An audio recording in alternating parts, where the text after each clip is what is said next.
फर्क पड़ता है, कोई दिक्कत नहीं पता नहीं, जो थारी राय सो मारी राय, nothing to do nowhere to go, देखो सुनो मत बोलो, wherever whatever you are, be 100% Karnataka, किसी को आओ मत कहो, किसी को जाओ मत कहो, ना कुछ पाना ना कुछ खोना, who asked you live at zero complete level, मौज में रहो be happy।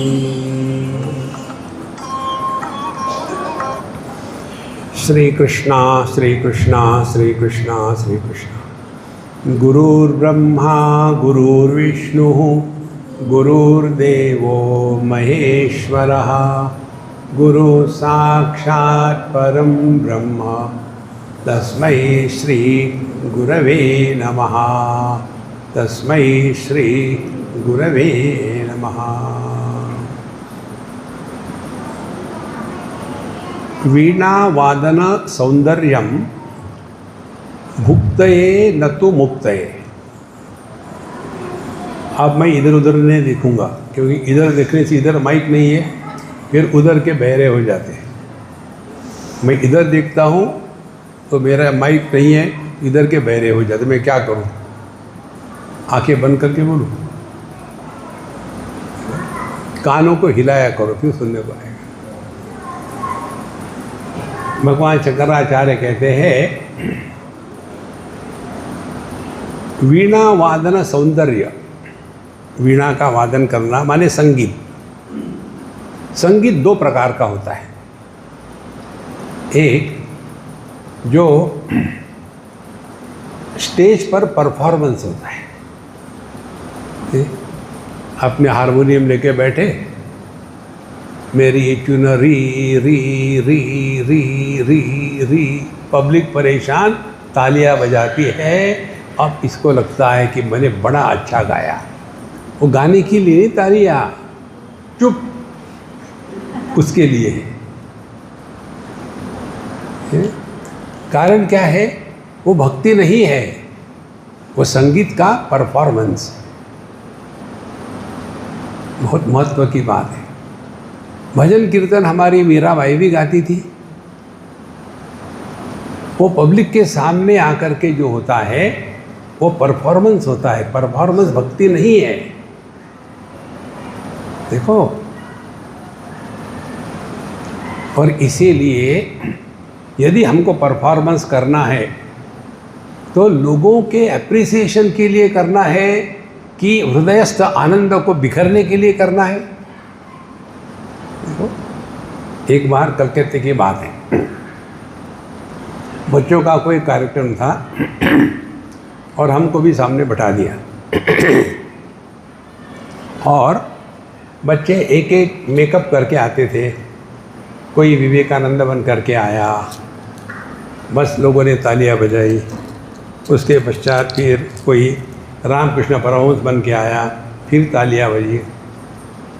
फिर कोई मीराबाई बन के आई, तालियां बजती गई। बाद में हमको कहते कि स्वामी जी अब आप आकर कुछ बोलिए यहाँ।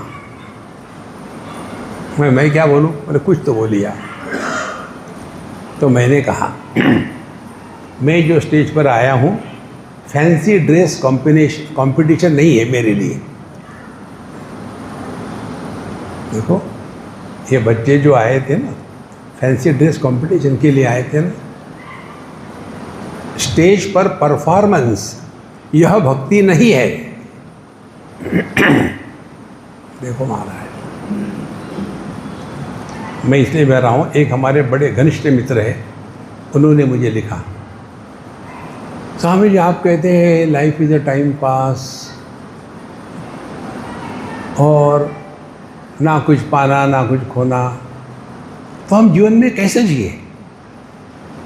अभी उनका एक बड़ा संगीत का कार्यक्रम हुआ, हमारे बड़े घनिष्ठ मित्र हैं और विद्वत्ता संगीत उसमें माहिर है।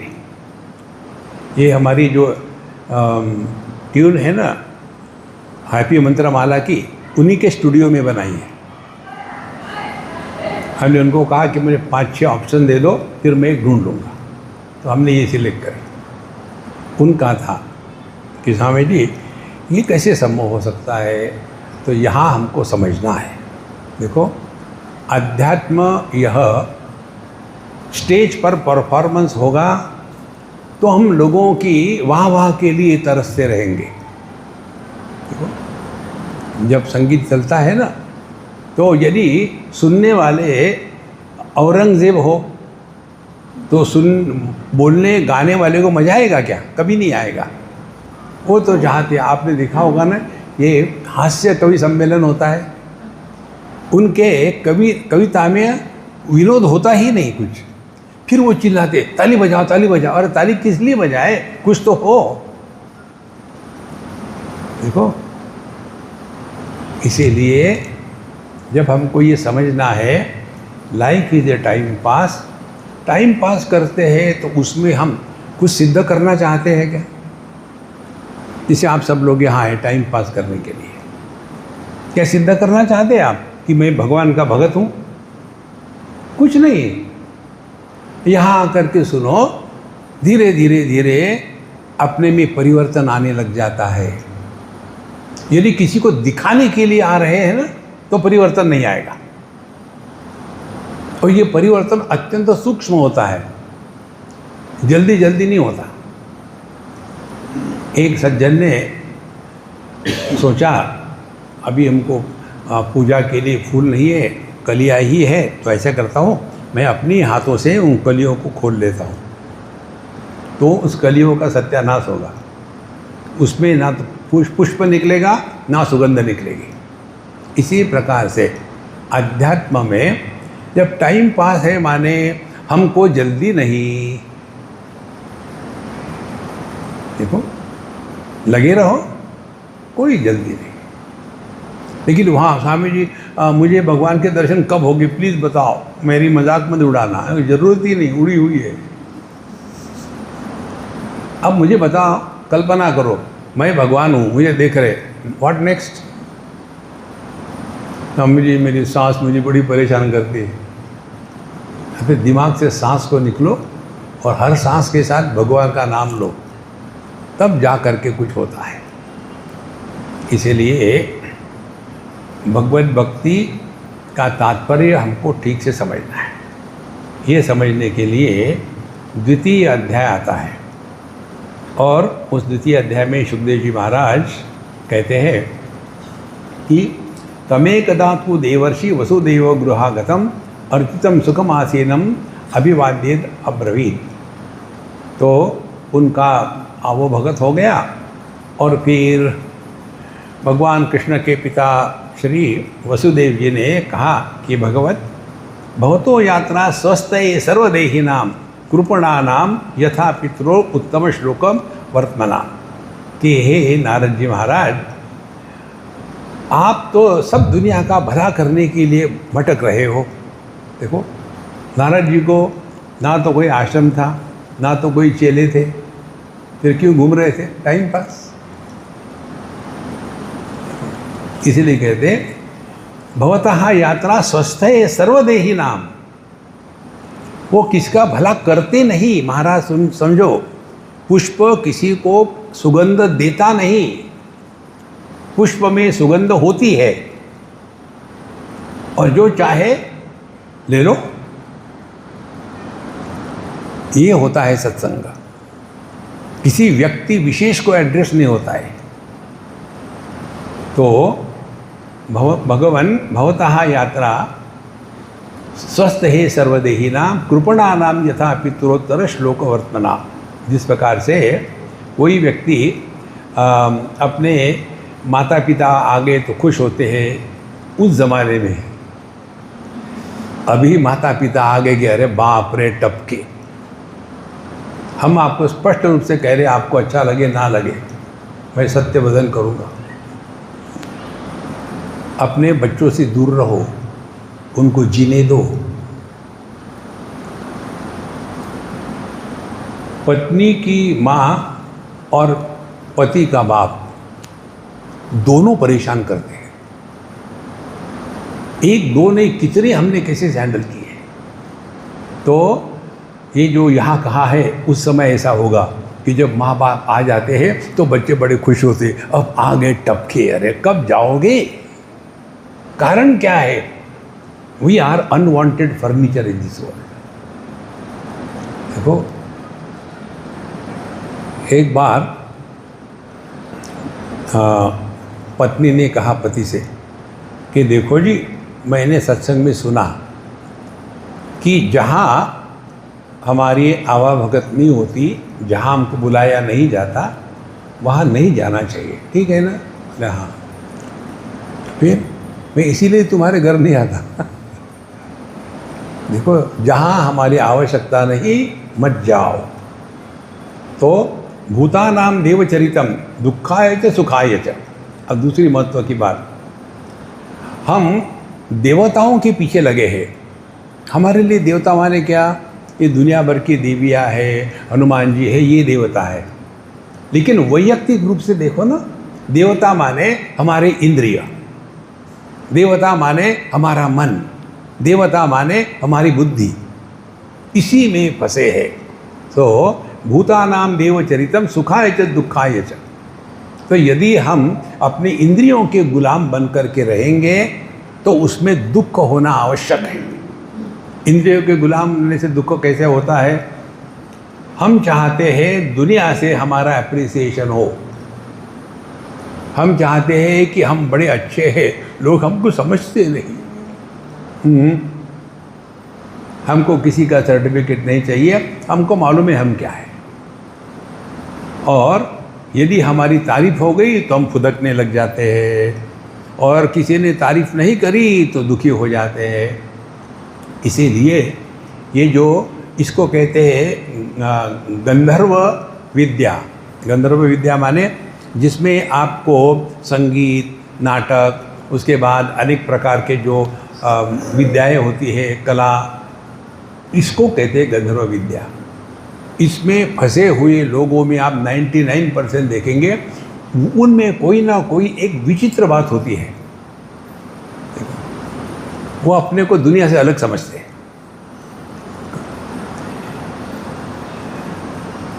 और फिर उसके कारण हमेशा झगड़े। आप देखेंगे जितने भी ये बड़े बड़े सिनेमा एक्टर होते हैं या संगीतकार होते हैं या नाटक में काम करने वाले होते हैं, उनका आप वैयक्तिक जीवन देखो, इतना घटिया होता है, क्योंकि उनके मन में शांति नहीं है।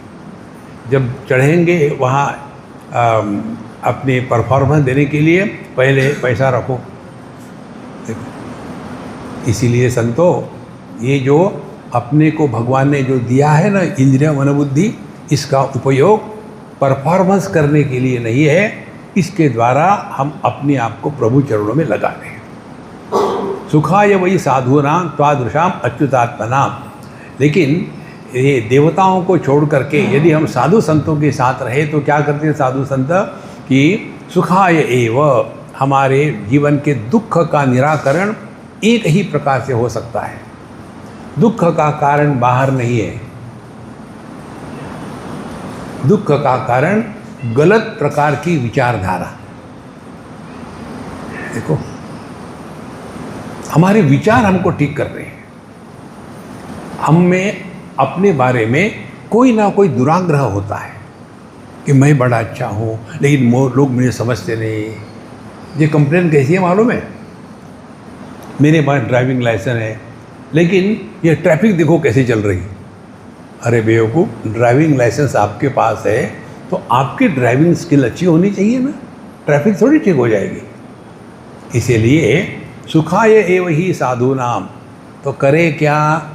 तो वसुदेव जी कहते हैं कि जीवन में दुनिया भर की चीज़ें करने के स्थान पर सत्संग करो। बाकी का सब नाटक करो। एक बार कोई गए थे कैलाश, वापस आ गए, मुझे आश्चर्य लगा। तो आने के बाद उन्होंने बम्बई की बात है, इतने बड़े कंटेनर में मानस सरोवर का पानी ले आए। बोले स्वामी जी मैंने छोटी बोतल भी लाई है, आप ये सबको बांट दो। हमने कहा मैं किसी का काम नहीं करता। दूसरी महत्व की बात, तुम अपने विचार अन्य पर क्यों थोपती हो? हमको नहीं चाहिए वहाँ का पानी। और किसी ने कहा मुझे नहीं चाहिए, फिर मुंह खटकेगा, देखो हमने इतना दूर से मेहनत करके लाया और कोई लेता नहीं। देखो संतो, अध्यात्म माने अपने विचार अन्य पर नहीं लादना। जैसे पुष्प किसी को सुगंध देता नहीं, उसी प्रकार से साधु संतों का यही जीवन है। और इसीलिए सत्संग से बढ़कर के और कोई भी साधना नहीं है। भजन भी ये यथा देवान देवा तथैवतान छाया इव कर्म सचिवा साधवो दीनवत्सला। ये बहुत पवित्र श्लोक है। ये देवता लोग क्या करते हैं? देखो ये देवताओं की कथा आती है भागवत में। जो हम कुछ कर रहे हैं ना अपने कर्मेंद्रियों से ज्ञानेंद्रियों से, उसमें एक एक देवता बैठा हुआ है। आँखों में सूर्य देवता है, वाणी में वाग देवता है, कानों में दिग् देवता है।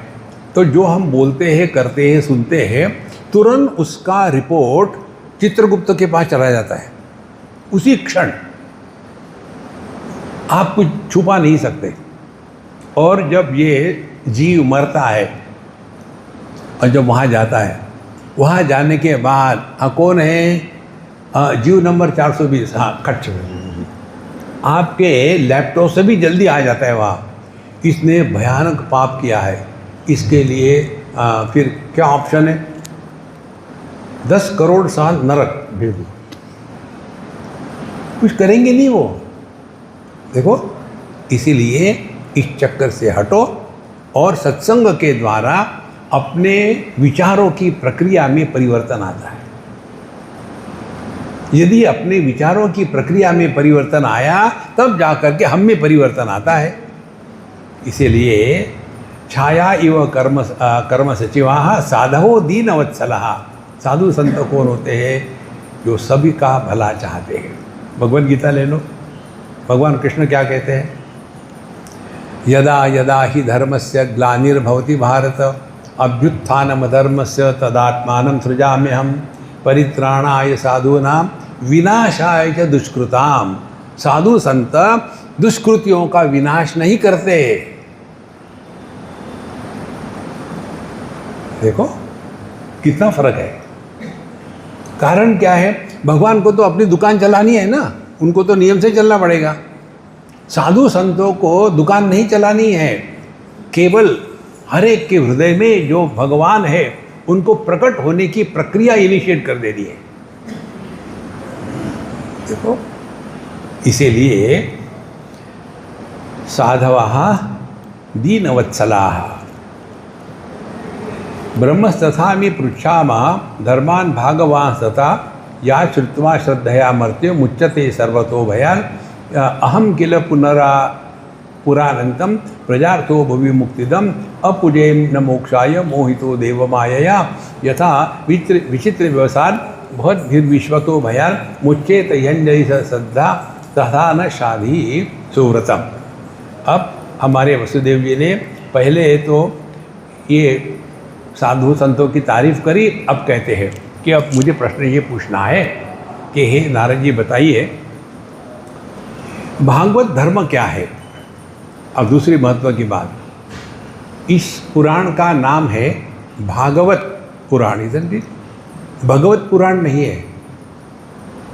कई ज्ञानियों का यही चक्कर है, भागवत गीता कहते हैं, वो भगवत गीता है और ये भागवत महापुराण है, भगवत महापुराण नहीं है। भगवत और भागवत पे क्या फर्क है? जैसे दाशरथी राम माने दशरथ का पुत्र दाशरथ है, इसी प्रकार से भगवान का भक्त भागवत। तो इस पुराण में भगवान की चर्चा नहीं है, मूल रूप से भगवान के भक्तों की चर्चा है। देखो बाकी पुराणों में चले जाओ आप, वहाँ उन देवताओं की 6 पुराण है ब्रह्मा जी के, 6 पुराण है विष्णु जी के, 6 पुराण है हमारे भोले बाबा के, वहाँ उनकी ग्लोरी है। और ये 18 पुराण लिखने के बाद भी हमारे व्यास जी को मन में शांति नहीं थी। तब उनको बताया गया, आपने भगवान की तो बड़ी तारीफ कर ली, भगवान के भक्तों की सेवा करो। और इसीलिए इसको भागवत महापुराण कहते हैं, भगवत नहीं। तो कहते हैं कि पृच्छामि तथा पृच्छाम धर्मान भागवतांस्तव, तो जिसके हृदय में भगवान प्रकट हो जाते हैं उसको भागवत कहते हैं। जिसके हृदय में परमात्मा प्रकट हो जाते हैं उसको महात्मा कहते हैं। जिसके हृदय में काम क्रोध प्रकट हो जाते हैं उसको दुरात्मा कहते हैं। शरीर को कुछ नहीं होता, जो कुछ होता है मन में निवास करने वाले तत्व से। तो ब्रह्म तथामि पृच्छामः धर्मान् भागवता सव यश श्रुत्वा श्रद्धया मर्त्यो मुच्यते सर्वतो भयात्, कि ये भागवत धर्म मुझे बताइए, क्योंकि इसको सुनने से श्रद्धा के द्वारा व्यक्ति अपने जीवन में सभी भय से मुक्त हो जाता है। देखो कितने में ये चक्कर होता है ना, हमको स्वर्ग में जाना है, क्या करो मैं स्वर्ग में जा कर के? और स्वर्ग नाम का कोई स्थान है क्या? कोई स्थान नहीं है। स्वर्ग की परिभाषा हमारे नचिकेत महाराज ने कठोपनिषद में दी है।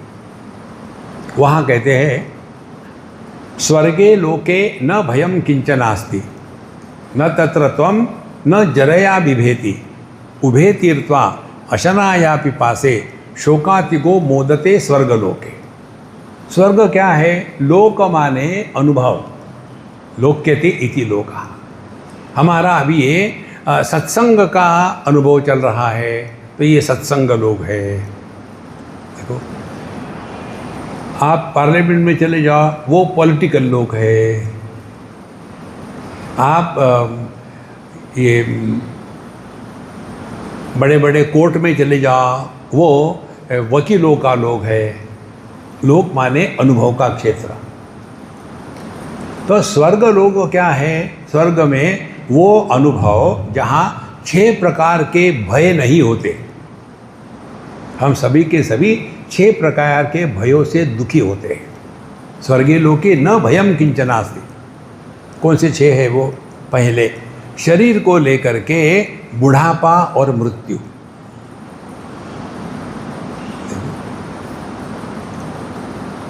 वही प्रश्न, मरने के बाद क्या होता है? मरो तो सही, बाद में देख लेंगे।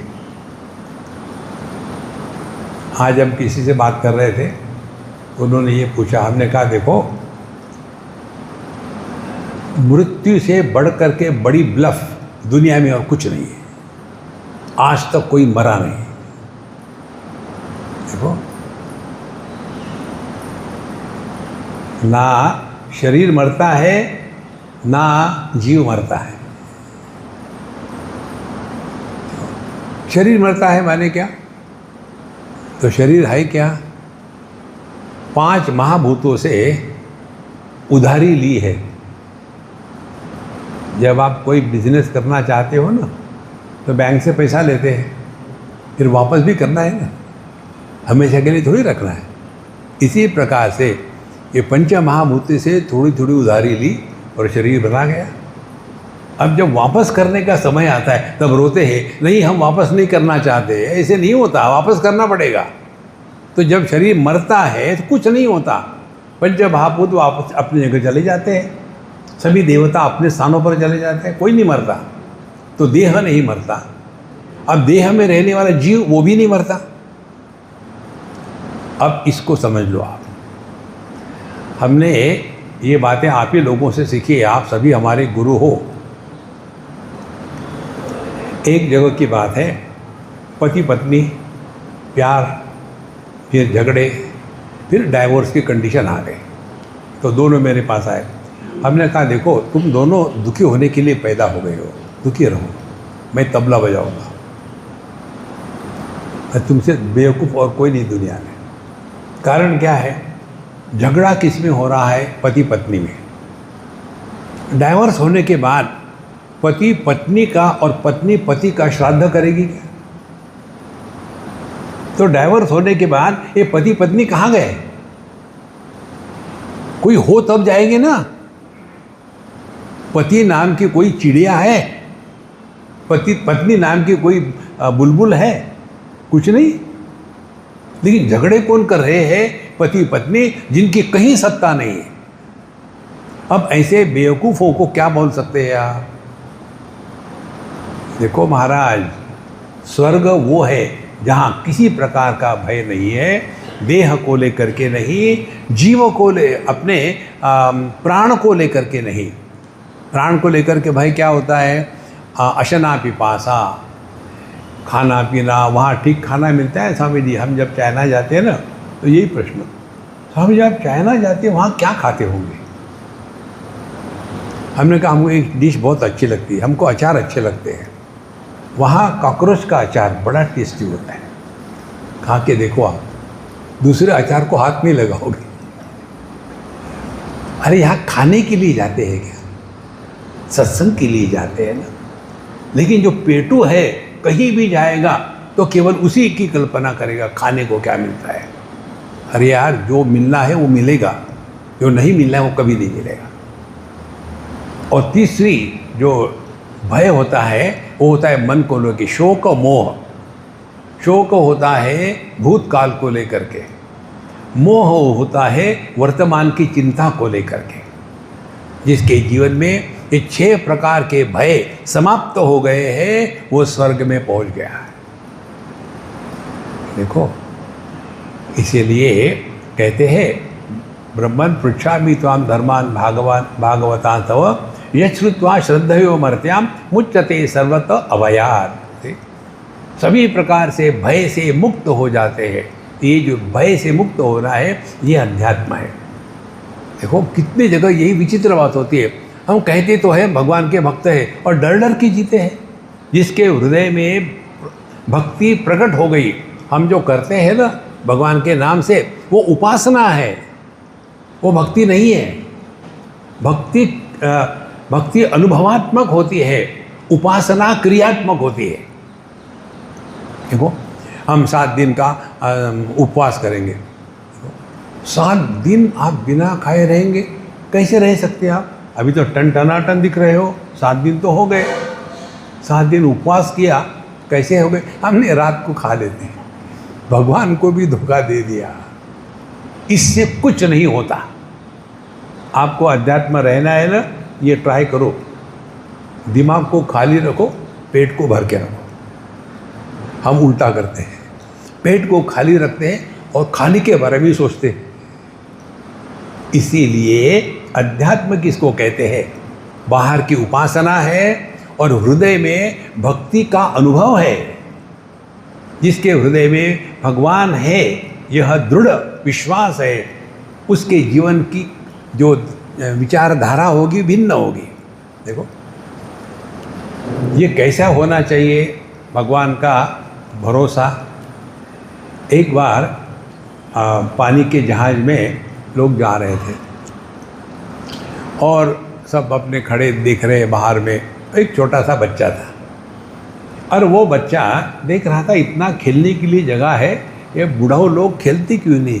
खड़े होकर के देख रहे हैं, इधर में उधर में घड़ी को देखते हैं। और वो दौड़ रहा था इधर से उधर से, मज़ा आ रहा था उसको। फिर समुंदर भारी हो गया, अब हिलने लग गया पूरा का पूरा शिप। तो सभी के सभी दौड़ने लगे, गिरने लग गए।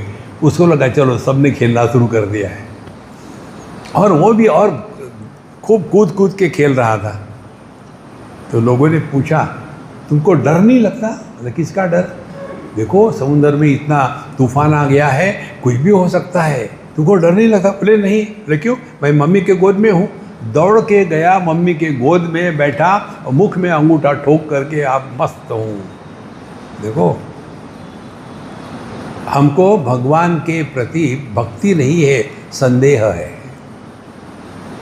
इसके कारण हमको दुख होता है।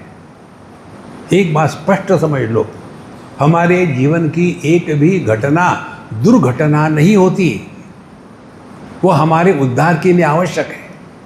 देखो इसीलिए भागवत धर्म यश्रुत्वा श्रद्धया मर्त्या उच्यते सर्वतः भयात्, सभी प्रकार से भय से मुक्त हो जाता है, क्योंकि हमारे हृदय में अब भगवान है, ये अनुभव है। अब इस अनुभव का क्या प्रभाव होगा सुनो ठीक से। एक स्कूल में बच्चे लोग छोटे छोटे एक दूसरे की कोई टांग खींच रहा है, कोई चोटी खींच रहा है, चिल्ला रहे, और एक बच्चा पीछे बैठा देख रहा था। उसने सोचा इनको सबको चुप कैसे करवाए, तो उसने बोल दिया देखो मिस आ रही है। तो सब बच्चे चुप, जैसे कुछ हुआ ही नहीं। वो आई नहीं थी मिस, केवल ये सुना कि मिस आ रही है। ये सिद्धांत तो अपने में लगाओ। अपने हृदय में कन्हैयालाल बैठे हुए हैं। हम जो करते हैं करने के पहले वो जानते हैं। हम जो बोलते हैं बोलने के पहले वो सुनते हैं। हम जो सोचते हैं सोचने के पहले उनको ज्ञान है ये क्या बोलने वाला है। यदि इस भावना को दृढ़ करे तो आपके हृदय में भक्ति प्रकट हो गई, फिर रिग्रेट्स नहीं होंगे और अच्छाई का भी अभिमान नहीं होगा। तो भगवान की भक्ति का तात्पर्य क्या हो गया और भगवान के भक्त का अर्थ क्या हो गया? जिसके जीवन में आपने किसी भी क्रियाकलाप का संस्कार निर्माण होकर के ग्लानि निर्माण नहीं होती, उसके हृदय में भगवान प्रकट हो गए, उसको भक्त कहते हैं। देखो तो यशुद्ध्वा श्रद्धया मर्त्या मुच्यते सर्वतः भयात् अहम किल पुरानंतम प्रजार्थो भुवि मुक्तिदम अपूजे न मोक्षाय मोहितो देव माया। अब वसुदेव जी कहते हैं कि बहुत पुराने समय में मैंने पुत्र की कामना से लेकर के और मुक्ति के लिए बहुत तपस्या करी थी और पूजा पोथी करी थी अपूजैन। लेकिन देव माया, मैं भगवान की माया से इतना प्रभावित हो गया कि जिस काम के लिए निकले वो भूल गया, मोक्ष तो भूल गया और पुत्र की प्राप्ति की कि भगवान आप मेरे पुत्र के रूप में आ जाओ। यथा विचित्र व्यसनात् बहुत भीर विश्वतो भयात् मुच्येत ही अंजसा श्रद्धा तथा न शादी सुव्रतम। इसीलिए अब मेरा बेटा जो है वो साक्षात भगवान का सब कुछ हो गया, उससे कुछ नहीं मिलता।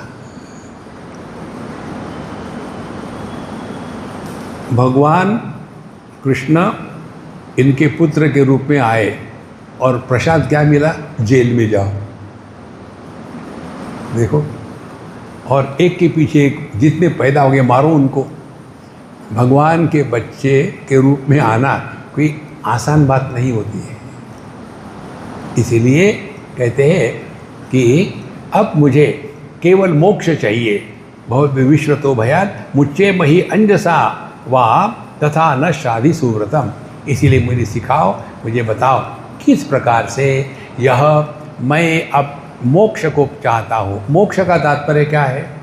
मोह माने मोह, क्ष माने क्षय।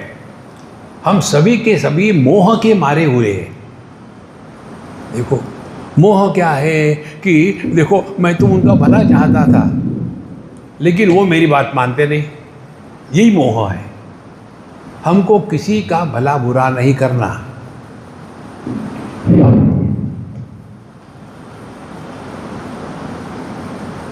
मुझे ये मैसेज है क्या? चुप रहो करके। अच्छा, अब सुखदेव जी महाराज कहते राजन एवं कृत प्रश्नो वसुदेव धीमताम प्रीत समाह देवर्षि हरि संस्मारितो गुणैहि। सुखदेव जी महाराज कथा जारी करते हैं कि इस प्रकार से हे राजन, वसुदेव जी ने इस प्रकार से प्रश्न पूछा, जो बड़े धीमता समझदार थे कि, और उन्होंने हृदय में भगवान का स्मरण करके, हरि का स्मरण करके उत्तर देना शुरू कर दिया। अब नारद जी क्या कहते हैं?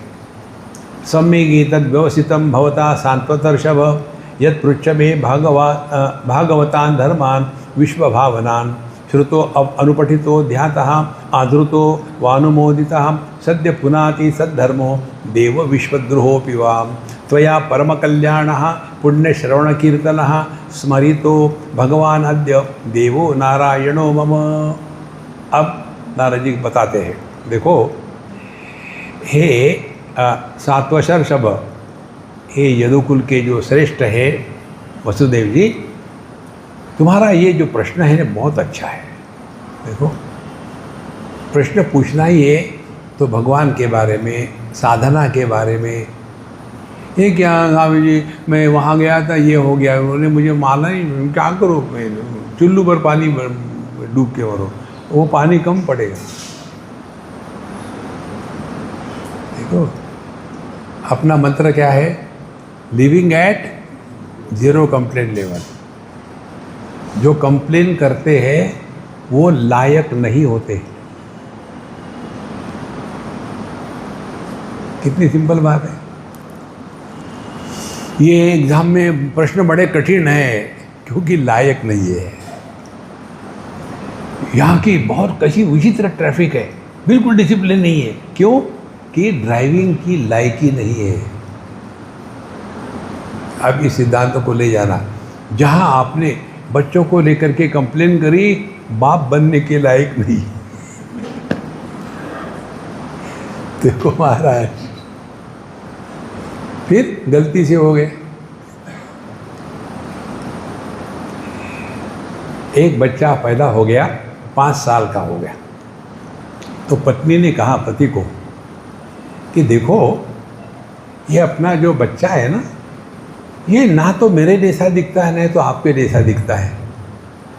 इसका सभी कुछ विचित्र ही है, हम दोनों में से एक भी इसमें नहीं है, ये कैसे हो सकता है? तो पति कहता है तुम बहुत देर से पूछ रही हो, 5 साल के बाद। उसी दिन पूछती तो मैं ठीक बता देता। तो क्या हो गया? तुमने मुझे बताया था बच्चे को बदलो, अंग्रेजी में चेंज द बेबी। तो मैं उठ के गया, अपनी गंदी बेबी कहीं रख दिया, अच्छी बेबी ले आया। मॉरल ऑफ द स्टोरी, अंग्रेजी मत झाड़ो, हिंदी में बोलो। देखो, इसीलिए भागवत धर्म क्या है? भागवतान धर्मान विश्वभावनान श्रुतः अनुपठितः ध्यातः आदृतो वानुमोदितः सद्य पुनाति सद्धर्म देव विश्वद्रोहोऽपि वा। और ये महत्व की बात है। भागवत धर्म वो है कि जिसका सुनो, आप उच्चारण करो, मन से चित्त से स्मरण करो, हृदय में उनके उपस्थिति का अनुभव करो। ऐसा करते करते धीरे धीरे उनके हाँ में हाँ मिलाते जाओ, तो धीरे धीरे आप कितने भी महापापी क्यों ना हो, उसके द्वारा आपका हृदय पवित्र हो करके, हृदय की पवित्रता को ही कहते हैं परमात्मा का हृदय में अवतरण। देखो अभी हमारे हृदय में कौन है? सास है, बहू है, ऑफिसर है, सबॉर्डिनेट है, वही बैठे। अब यदि हमारे हृदय में कूड़ा भरा है तो वहाँ सुगंध कैसे आएगी? भगवान को भरो। और इसीलिए कहते कितने भी हम पापी क्यों न हो, कोई बात नहीं। देखो कर्म के लिए अधिकार चाहिए।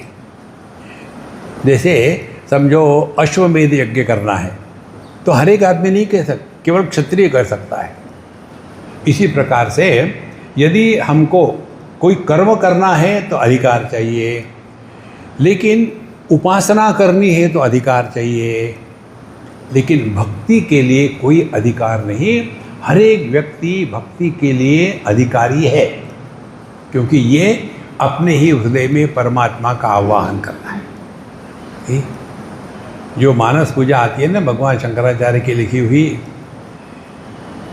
आत्मा त्वं गिरिजामति सहचरा प्राणो शरीरम ध्रुव, इसमें अपने हृदय में प्रभु को प्रकट कराना है। तो श्रुतः अनुपाठितः ध्यातः आदृतः वानुमोदितः, ये 5 बात बताई है। श्रुतः भगवान की कथा सुनना, अनुपाठितः उसका पाठ करना, ध्यातः ध्यान करना, आदृतः उसके बारे में चिंतन करना, अनुमोदितः और कोई भगवान का भक्त हो तो उसके साथ प्रेम से रहना, सद्य पुनादि सद्धर्मः, हमारा हृदय कितना भी गंदा क्यों न हो, हम कितने भी पाप क्यों न किए हो, हम केवल इस भागवत धर्म से अपनी भलाई कर लेते हैं। त्वया परम कल्याण पुण्य श्रवण कीर्तन स्मारितो भगवान अद्य देवो नारायणो मम। आगे कहते कि जिसके गुण लीला आदि का श्रवण करने से कि जो पतित पावन है उनका भी कल्याण हो जाता है, तो ऐसे मेरे जो भगवान है देवो नारायणो मम, नारायण जी कहते हैं मेरे जो भगवान नारायण हैं उनके बारे में मैं तुमको बताता हूँ।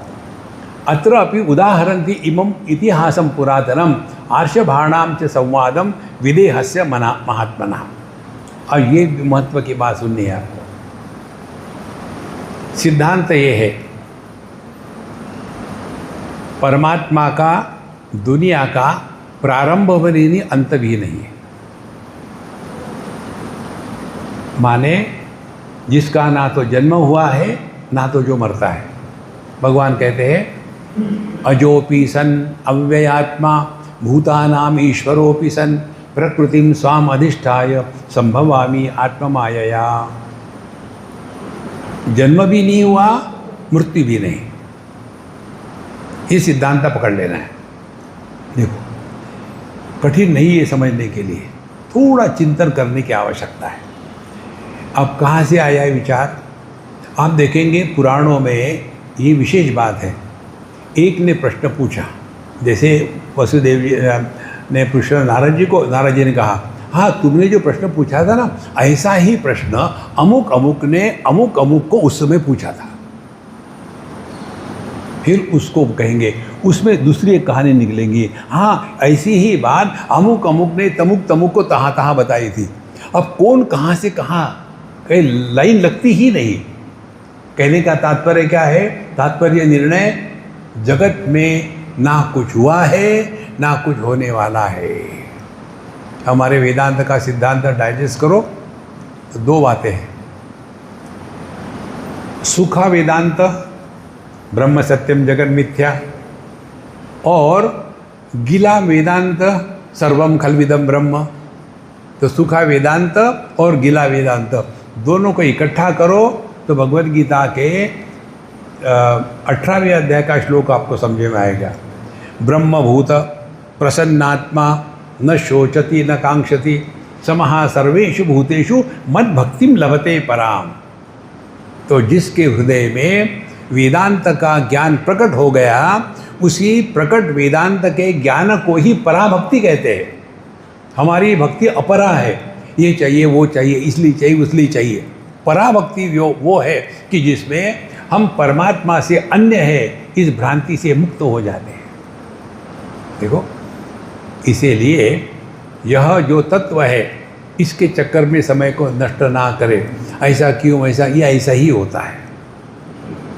सबसे अपने मन को हटाओ और ये अभ्यास करो। 2 मिनट के लिए अपने आप से मत बोलो।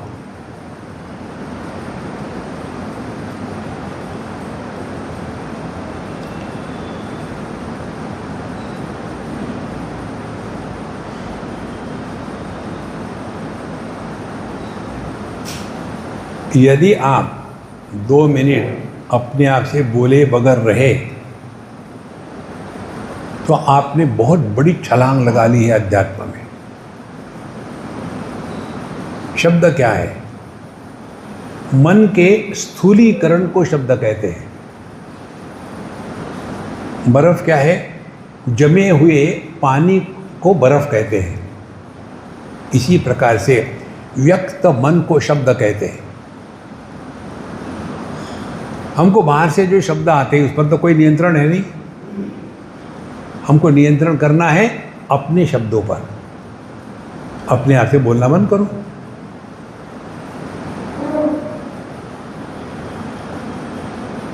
ये जो अनुभव है ये भगवान के दर्शन का ट्रेलर है।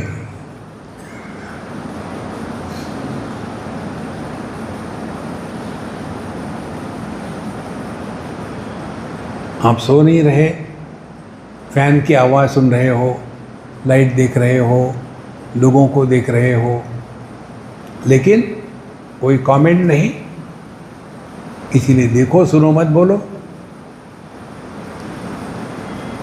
इसे बढ़कर के और क्या सिंपल भक्ति हो सकती है।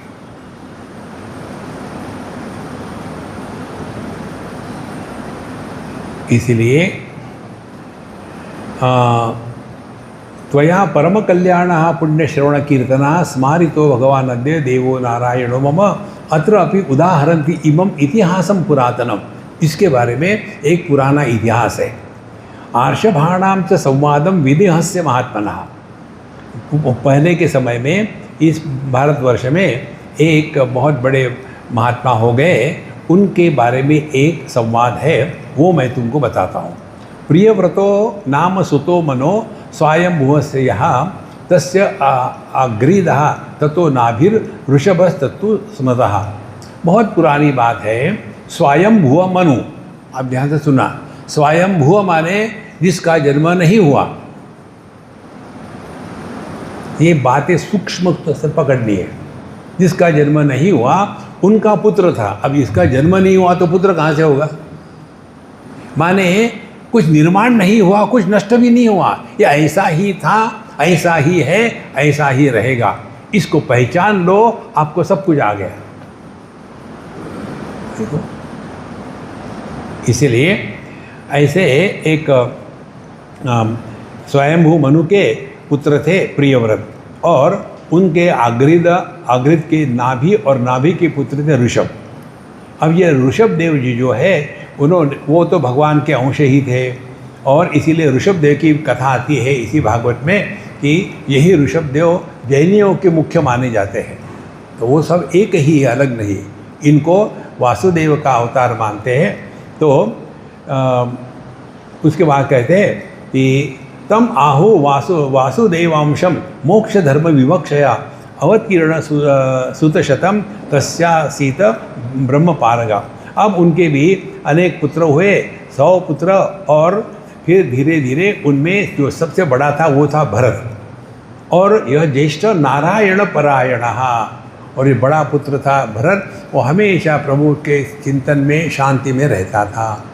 इन्हीं को लेकर के, भरत को लेकर के, पहले जिसका नाम अजनाभ वर्ष था, अब उसका नाम भारतवर्ष हो गया है।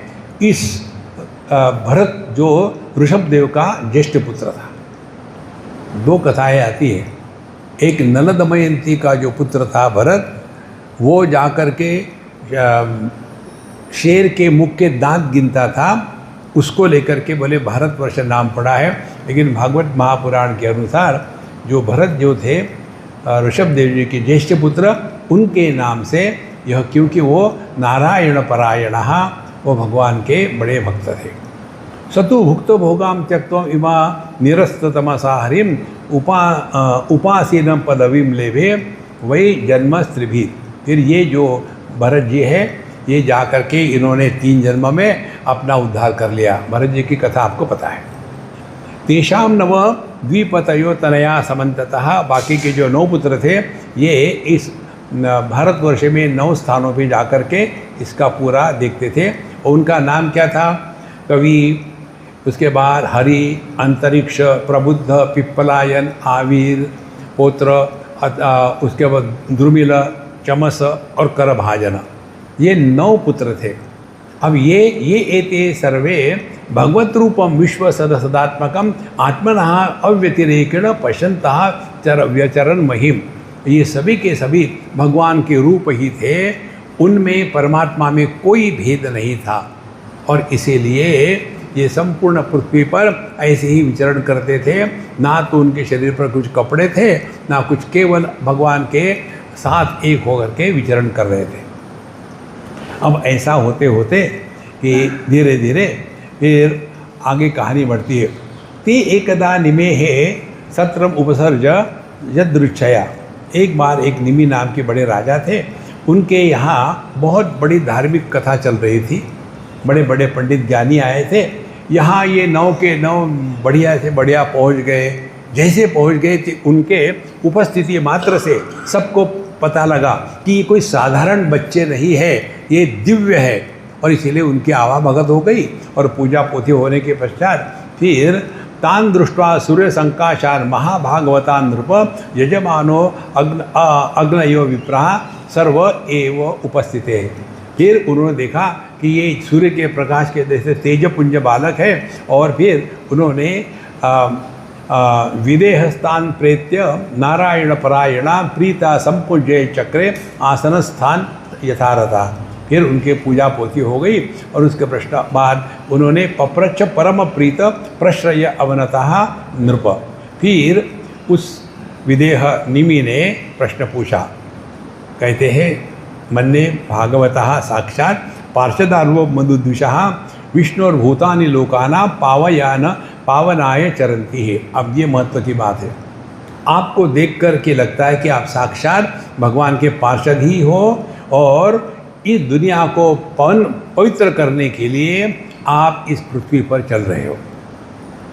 एक बार की बात है, हम बद्रीनाथ में थे, वहाँ एक संत थे, हम उनके आश्रम में रहते थे, बंगाली थे, बड़े प्यारे थे, बड़े कड़क भी थे, सबको हटाते थे, हमसे पता नहीं क्यों प्यार, बहुत प्यार। तो एक बार हम सुबह 4 बजे उनके पास जाके बैठते थे ध्यान के लिए। उन्होंने मुझे पूछा कि स्वामी जी, और बंगाली में जब हिंदी बोलता है तो मज़ा आता है, तो उन्होंने पूछा कि स्वामी जी आप तो कुंडलिनी या मेडिटेशन करते नहीं हो, लेकिन आप आके बैठते हो तो हमको तो एकदम कैसे हो जाता है, एक क्षण में हमारा मन शांत हो जाता है, ऐसा क्यों? हमने कहा मुझे नहीं मालूम, मैं कुछ नहीं करता। फिर हम भी प्रश्न पूछेंगे आपको, बोलो। सुबह 4 बजे उठ के ब्रह्म मुहूर्त में साधना करने का क्रम क्यों बताया है, बताओ। उन्होंने कहा, ही उनकी बात बता रहा हूँ, बोले स्वामी जी हमारे यहाँ ऐसा कहते हैं कि ब्रह्म मुहूर्त में जो 64 सिद्ध महात्मा है, जो अजर अमर है, वो पूर्ण पृथ्वी का भ्रमण करते हैं, और जहाँ जहाँ कोई साधक हो और वो अपने अध्यात्म में लगा हो तो उसको आगे ढकेलने के लिए मदद करते हैं। इसीलिए ब्रह्म मुहूर्त में अध्यात्म की साधना करने का तात्पर्य है। अब उन्होंने जो बताया ठीक है, अब हमने कैसा समझा उसको।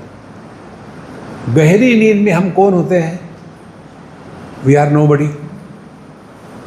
तत्र माता अमाता भवति, तत्र पिता अपिता भवति। वहाँ माता पिता कुछ नहीं होते, तो वी आर नोबडी। अब ये नोबडी का स्टेटस है, इसको खत्म होने के पहले अपनी साधना कर लो। यदि आप जगे और समबड़ी बन गए, सांस बन गए, तो अब कहाँ गई बहू, मारना है मुझे उसको, शुरू हो जाएगा धूम धड़ाका। इसीलिए सुबह कुछ बनने के पहले अपनी साधना पूरी कर लो। इसीलिए ब्रह्म मुहूर्त का महत्व है। दुर्लभो मनुष्यो देहा देही नाम क्षणभंग रहा तत्रापि दुर्लभम मन्ने वैकुंठ प्रिय दर्शनम। तो देखो, यह मनुष्य जन्म अत्यंत दुर्लभ है, देही नाम क्षणभंग रहा, और ये देह भी कैसा है, हमेशा टिकने वाला नहीं है।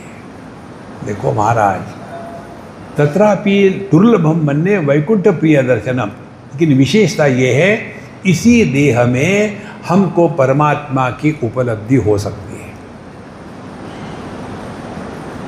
तो जिस काम के लिए हमको ये देह मिला है वो काम नहीं हुआ, बाकी सब कुछ हो गया तो व्यर्थ है। हमारा मनुष्य देह केवल एक ही काम के लिए है, हमारा कुछ काम नहीं। देखो, एक बार की बात है, हमारे कई मैनेजमेंट पे लेक्चर था, होने के पश्चात एक जवान लड़के ने पूछा, स्वामी जी आप तो मैनेजमेंट को बोल रहे थे, लेकिन चूँकि आप स्वामी जी है, मैं पूछना चाहता हूँ। पूछूं? अरे पूछो। हमारे जीवन का पर्पस क्या है? हमने कहा पर्पस क्या है? हमने कहा मैं तुमको तुम्हारी भाषा में समझाऊंगा, तुम कौन हो, क्या पढ़े लिखे हो? बोले मैं इंजीनियर हूँ। बहुत बढ़िया। कौन से इंजीनियर हो? ईंट पत्थर वाले? Civil engineer? बोले नहीं। स्क्रू ड्राइवर वाले? मैकेनिकल? बोले हाँ। यानी फिर उसी के उदाहरण से आपको समझाते हैं। मुझे किसी का स्क्रू टाइट करना था, किसी का माने किसी मशीन का। तो एक बक्से में 3 स्क्रू ड्राइवर थे, मैंने एक लिया, फिट किया। उसका जो टॉप था वो ऐसे टेढ़ा था, लगाओ तो फिसल जाता, तो मैं क्या करूँगा, फेंक दिया। दूसरा लिया, वो ठीक बन गया, बैठा उस स्क्रू के हेड में, लेकिन केवल हैंडल ही घूम रहा, स्क्रू घूम ही नहीं रहा, क्या, उसको भी फेंक दिया। तीसरा फिट भी हुआ और मैं जो करना चाहूँ वो वाले। तीनों में से मैं किसको लूँगा? तीसरे को ना। तो हम अपने काम के लिए योग्य काबिल व्यक्ति को देखते हैं, तो भगवान भी अपने काम के लिए योग्य और काबिल व्यक्ति होना चाहिए ना।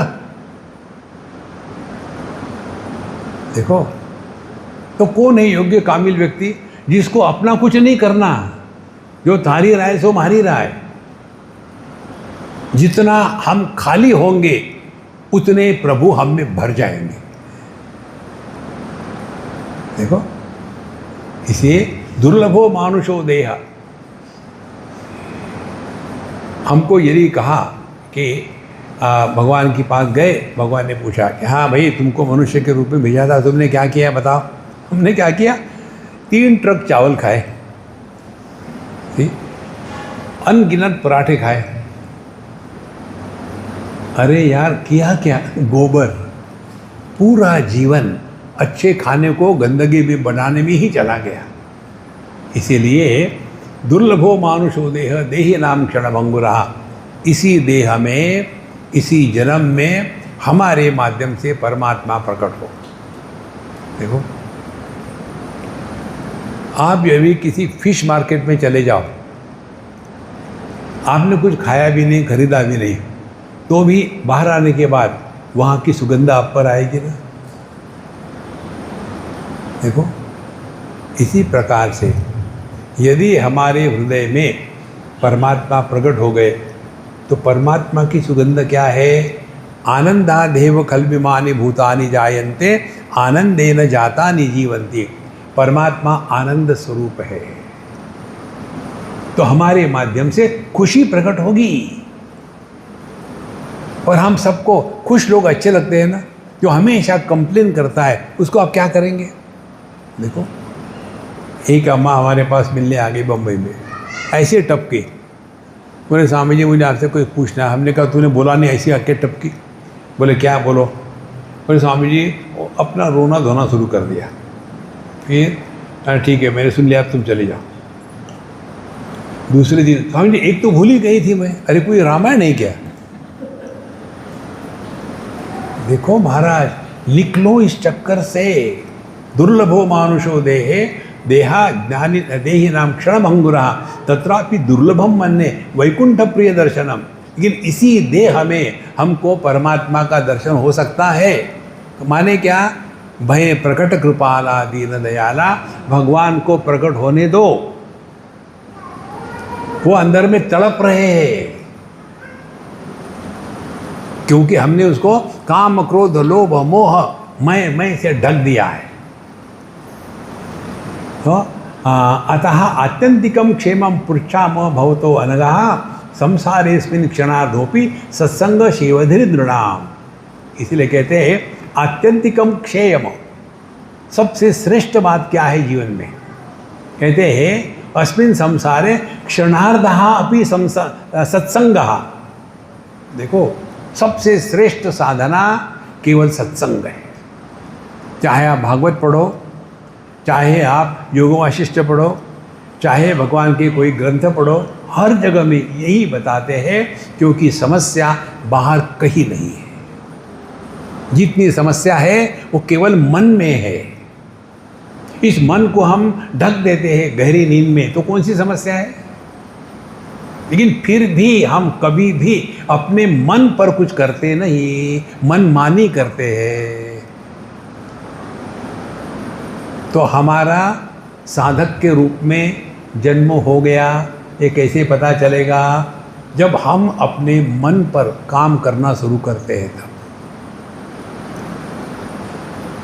देखो, आपको रोग हो गया तो आप कहाँ जाएंगे? डॉक्टर के पास। देखो, भूख लग गई तो कहाँ जाएंगे? होटल में। देखो, प्यास लगी तो कहाँ जाएंगे? पानी के पास। अब मन की समस्या है तो कहाँ जाओगे? सत्संग में। सत्संग में हमको केवल अपने मन को ठीक करने की प्रक्रिया बताते हैं। हमको कितने लोगों के मैसेज आते हैं। आप इसी साल हुआ था, हम जयपुर में गए थे। एक सज्जन आखिरी दिन में जब प्रसाद वितरण करते, नमस्कार चमत्कार, एक सज्जन आए, हम जानते भी नहीं कौन थे वो। आगे हमारे पैरों पर सर रखा और पकड़ करके फूट फूट के रोने लग गए। हमारे पैर खराब कर दिए। हमने कहा बस हो गया, उठो, अब क्या हो गया? बोले स्वामी जी आपने मुझे बचाया। हमने कहा क्षमा करना, मरो। बोले नहीं, अब नहीं मरूंगा। क्या हो गया? फिर बताया। बोले मैं उस दिन निकला था घर से सुबह आत्महत्या करने के लिए, लेकिन वहाँ मंदिर के बाहर आपका बोर्ड लगा हुआ था, सत्संग है। तो मैंने सोचा देखते बाबा जी क्या कहता है, और इसीलिए मैं सत्संग में आ गया। 1 दिन 2 दिन 4 दिन, अब मुझे समझ में आया समस्या बाहर नहीं है, समस्या केवल अपने मन की है। Mind your mind. देखो, और ये कहाँ होता है? ये होता है आत्यंतिकम क्षेम पृच्छाम भवता अनघा संसारे अस्मिन क्षणार्धः अपि सत्संगः सेवते दृढ़ात्। क्षण भर की भी सत्संग हो तो जीवन में परिवर्तन आ जाता है, क्योंकि हमारी विचार करने की प्रक्रिया में परिवर्तन लाना है। देखो, विचारों की प्रक्रिया कैसे है? अपना स्टैंड पॉइंट बदलो जीवन में। हमारा स्टैंड पॉइंट क्या है? देखो, अब जैसे हम आपको देख रहे हैं, आप हमको देख रहे हैं। हमारा स्टैंड पॉइंट, आपका स्टैंड पॉइंट क्या होगा? हम कहेंगे कि देखो मैं इतना गला फाड़ फाड़ करके बता रहा हूँ, लेकिन लोग सुधरते नहीं, तो क्या होगा? मैं दुखी हो जाऊँगा। आपका स्टैंड पॉइंट क्या है? इनको क्या होता है बोलने के लिए? मौज में रहो, मौज में रहो, शादी करके दिखाओ, मौज में रहो। तो आप अपना स्टैंड पॉइंट नहीं छोड़ रहे, मैं अपना स्टैंड पॉइंट नहीं छोड़ रहा, हम एक दूसरे को गलतफहमी में रहेंगे। यदि हम ये समझे कि आपके दृष्टि से देखें तो भिन्न अनुभव है, और आप मेरे दृष्टि से देखो तो भिन्न अनुभव है। आपको लगता है बाबा जी मस्त घूमते हैं हवाई जहाज में, घूम के देखो, देखो तब पता चलता है क्या होता है। इसीलिए महाराज अपने दृष्टिकोण को बदलो। कौन सा दृष्टिकोण लेना है? जिस दृष्टि से भगवान अपने दुनिया को देखता है, उसी दृष्टि से हमको दुनिया को देखना है। कैसे? 2 बच्चे थे और एक अम्मा थी। उसमें से एक बच्चा उस अम्मा का था, दूसरा कोई दूसरा बच्चा था। बच्चे 2 हैं, देखने वाली एक है। दोनों के प्रति इसकी दृष्टि क्या होगी? अपना बच्चा दूध का दूल्हा, दूसरा पता नहीं कैसे है, माँ बाप बच्चों का ध्यान भी नहीं रखते, और अपना आहा मेरा कृष्ण कन्हैया कितना बेवकूफ़ है। देखो, तो जैसे माँ अपने बच्चे की तरफ देखती है, वैसे भगवान अपने सृष्टि की तरफ देखते हैं। तो हमारी दृष्टि भगवान के दृष्टि से मिल गई तो जगत में आनंद की सिवा कुछ भी नहीं। ये है सत्संग। तबला पेटी बजाओ, टाइम पास हो जाता है। ये असली सत्संग है। सत माने परमात्मा, उसके साथ रहो ना। हम रहते हैं तबला पेटी के साथ, बाहर का ठीक है अपनी जगह में, वही सब कुछ नहीं है। इसीलिए संसारेस्मिन् क्षणादः अपि सत्संग सेवते दृढ़ान् धर्मान् भागवतान् ब्रूत यदि न श्रुतये क्षमं यही प्रसन्ना प्रपन्नाय दास्यात्मन अपि अजः। अब यहाँ कहते हैं कि ये योगेश्वरों का जो प्रसंग है, वो मुझे आप सुनाइएगा और उसका उपदेश कर दीजिएगा। यदि आप मुझे समझते हो कि मैं लायक हूँ, देखो कितनी नम्रता है, हम जा कर के स्वयं मुझे बताओ, मैं समझ लूँगा, अपने औकात पहचानो। जो अनंत है, अनंत को इंद्रियों के द्वारा ग्रहण नहीं किया जा सकता। देखो कितनी उंगलियां हैं? 4। ये 4 4 क्यों है? क्योंकि 2 उंगलियों के बीच में उंगलियों का अभाव है ना। तो आप क्या देख रहे हैं? केवल उंगलियां देख रहे हैं? नहीं, दोनों के बीच में जो आकाश है उसको भी तो देख रहे हैं ना। हम केवल भावात्मक ही ज्ञान समझते हैं। जो अभावों को भी आधार देता है वो भाव अभाव के परे है। और इसीलिए अपनी इंद्रिय मन बुद्धि के माध्यम से जो हमको ज्ञान होता है वो केवल भौतिक जागतिक ज्ञान है। अपने स्वरूप को पहचानना है, सबका त्याग करके जो थारी राय सो मारी राय, इससे बढ़ करके कोई साधना नहीं। इसलिए धर्मान भागवतान ब्रूत यदि नहा श्रुत एक क्षमम, इसलिए आप हमको बताइए कि क्या हम इसको सुनने के सक्षम है। अब आगे कहते हैं, नारद जी कहते हैं, एवं ते निमिना पृष्ठा वसुदेव महात्मना प्रतिपूज्या ब्रुवन् प्रीत्याम ससदस्य अर्जितम नृपम। अब उनके जो 9 योगी थे उसमें से पहले योगी थे कवि। अब कवि महाराज ने शुरू कर दिया, क्या भागवत का धर्म क्या है। कहते हैं, मन्ने कुतश्चित अभयम अच्युतस्य पादोम्बुजोपासनमत्र नित्यम उद्विग्न बुद्धेः सन सदात्मक भावान विश्वात्मना यत्र निवर्तते भी। कहते हैं कि राजन, भक्तों के हृदय से कभी भी भगवान दूर नहीं होते। उनका नाम अच्युत है। अच्युत माने वो कभी गलत नहीं साबित होते। भगवान के निवास स्थान कहाँ है? वैकुंठ। वैकुंठ माने क्या? जहाँ माया का प्रभाव नहीं है। माया का प्रभाव कहाँ है? हमारे मन में। क्यों? कि हमने अपने आप को परिच्छिन्न माना है। तो जो कहते हैं नारायण वैकुंठ में है, वो वैकुंठ अपना हृदय है और इसी हृदय में भगवान का निवास होता है। और इसीलिए हमारा यदि परम कल्याण होना है तो हमको यही करना है कि हमको भय शून्य हो करके ये स्पष्ट समझ लो, प्रभु महाराज भगवान आपके हृदय में है। देखो, ये कहना नहीं किसी को, ये अपना अनुभव है।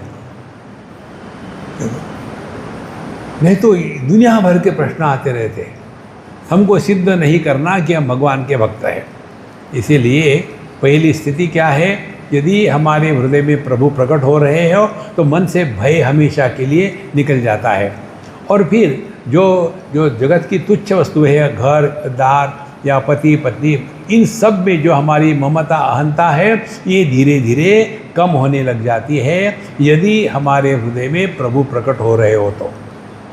फिर किसी भी प्रकार का भय हमारे मन में नहीं रहता।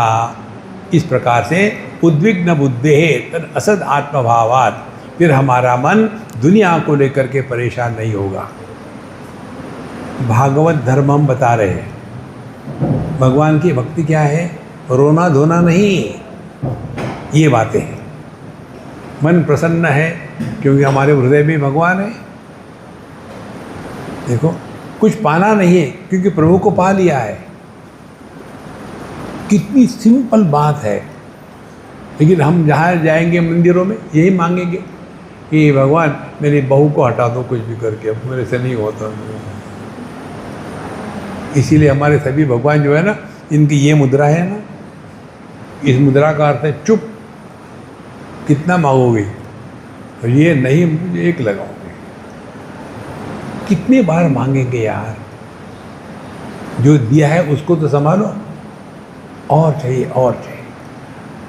ये वही भागवता प्रोक्ता उपाया आत्मलब्धे अंजा पुमाम अविदुषाम विद्धि भागवता नितान। देखो, ये वही भागवता प्रोक्ता उपाया, जो साधु संतों ने जो उपाय बताए हैं आत्मलब्धे, अपने स्वरूप को प्राप्त करने के, अंज पुंसाम अविदुषाम, चाहे हम कितने भी अज्ञानी क्यों न हो, भागवतान हितान विद्धि, वो भागवत है, वो भक्त है। इसीलिए भक्तों को समझने के लिए उनके क्वालिफिकेशन को नहीं पूछते। देखो, इसीलिए एक साधना करके देखो, किसी के भी बारे में हमको कुछ जानना नहीं, कुछ नहीं जानना, और अपने बारे में किसी को कुछ बताना नहीं। ये दो बातें कर लो, आपका मन इधर उधर भटकना शांत हो जाएगा। किसी के बारे में कुछ नहीं जानना। तो ये वही भागवता प्रोक्ता उपाय याप्तलभ्य है। तो क्या उपाय है? जिसके द्वारा या नास्थाय नरो राजम न प्रमादेद्य करिजित धावन निर्मिल्य वा नेत्रे न स्खलेत पतेदिह। कहते हैं ये भागवत धर्म का यदि हम जीवन में उतारण करते हैं तो ऐसा मनुष्य जीवन में विघ्नों से पीड़ित नहीं होता। ध्यान से सुनना, माने क्या, विघ्न आएंगे, ये दूसरी महत्व की बात। जीवन में दुख का आना एक बात है, और दुख के आने के बाद दुखी होना दूसरी बात है। अब आप ये समझ लो, क्या साधु संत के जीवन में दुख नहीं होते? लेकिन उन्होंने दुखी होने का इनकार कर दिया है, और हम अपने दुख का समर्थन करते हैं। यदि आपके घर में ऐसा होता तो आप भी दुखी होते, तो आपको कोई कंपटीशन कर रहा है क्या? हो जाओ दुखी। ये बात स्पष्ट समझ लो, हम सभी के सभी दुखी अपने चॉइस से हो रहे हैं। भगवान किसी को दुखी नहीं करते। भगवान हमको केवल एक शक्ति दी है कि दुख के साथ तादात्म्य करो, दुखी हो जाओ, या दुख के साथ तादात्म्य मत करो, दुखी मत हो जाओ। कोई जबरदस्ती है दुखी होने की? देखो, ये जो स्वातंत्र है इसको हम जागृत करना है। इसलिए या नास्थाय नरुराजम न प्रमादेन करिजित धावन निमिल्य वा नेत्रे न स्खलेत पतेदिह। फिर ऐसा आपका दृढ़ विश्वास हो तो आप आंखें बंद करके दौड़ो, आपका बुरा नहीं होगा। करना मत, तात्पर्य समझ लेना। हमारे वृंदावन में एक बहुत बड़े ज्ञानी हो गए, भक्त हो गए, अंधे थे, प्रज्ञा चक्षु। उन्होंने चारों धामों की यात्रा की आखिर। देखो, इतना दृढ़ विश्वास। लेकिन हमको डाउट है उनके बारे में, पता नहीं इतने सारे में मुझे पहचाने की भगवान। इसलिए संतो, भगवान की भक्ति, अब ये जो श्लोक है ये आप सबको मालूम है, इसको हम कल देखेंगे। कायेन वाचा मनसेन्द्रियैर्वा बुद्ध्यात्मना वा अनुसृत स्वभावात् करोति यद्यत् सकलम परस्मै नारायणायेति समर्पयेत् तत्। इसको बदल करके हम लोग प्रार्थना में लाते हैं। इसका क्या अर्थ है इसको हम कल देखेंगे। ओम पूर्णमदः पूर्णमिदं पूर्णात् पूर्णमुदच्यते पूर्णस्य पूर्णमादाय पूर्णमेवावशिष्यते। ओम शांति शांति शांति। हरि ओम। श्री गुरुभ्यो नमः। हरि ओम।